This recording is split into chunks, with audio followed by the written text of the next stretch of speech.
Donc le nunchaku, c'est une arme qui est intéressante parce que si on veut dans le concret, à quoi ça sert?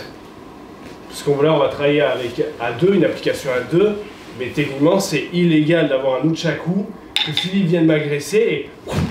Oh, c'est impossible, même si vous faites bien Bruce Lee, les flics vont pas dire non c'est bon il a fait Bruce Lee. Donc normalement c'est totalement illégal. Dans certains pays, par exemple en Allemagne, c'est même interdit à la vente. Techniquement, c'est une arme qui ne sert strictement à rien. Si on part sur le principe self-défense, ça ne sert à rien, on perd tous notre temps. Sauf que déjà, il y a le côté culturel, historique, on va dire préserver les traditions martiales, c'est intéressant. Pour le côté cérébral, déjà de savoir faire ça, c'est intéressant, parce que si tu sais faire ça, normalement, quand tu vas commencer à faire des mouvements un peu plus compliqués, ça va interagir.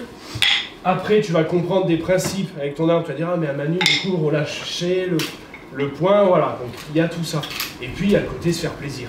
Encore une fois, le côté se faire plaisir. La batte de baseball, c'est une des armes, on va dire, non à feu, la plus utilisée aux États-Unis, mais à la base, c'est pour le plaisir. Mais tous les Américains, la batte de baseball, à l'entrée de leur porte, et le premier qui rentre, il va se la prendre dans la tronche. Donc, il y a cette notion à se rappeler, c'est que déjà, se faire plaisir, vous ne perdez pas votre temps à faire du nunchaku. Après, certains trucs, si on part purement self-défense, ça c'est applicable. Tout ce qu'on fait est applicable. On vous dit pas de le faire avec un nunchaku, mais t'as une corde, t'as le droit d'avoir une corde. Faut l'expliquer aux policiers, mais c'est la même chose. Donc là si on part dans la self-défense, le nunchaku est utilisable. On utilise le nunchaku traditionnel, parce que voilà, comme on a expliqué juste avant, mais rien n'empêche que si Philippe approche, moi je peux faire mon nunchaku, il n'y a aucun problème. C'est différent, le poids est différent, mais ça reste pareil.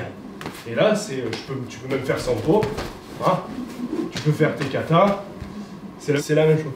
Donc, au final, le nunchaku est applicable en situation réelle, c'est juste qu'il faut comprendre que c'est pas ça. C'est pas ça que vous allez utiliser, sinon c'est mort, c'est fini. C'est une arme extrêmement efficace. C'est une arme extrêmement efficace, mais pas utilisable.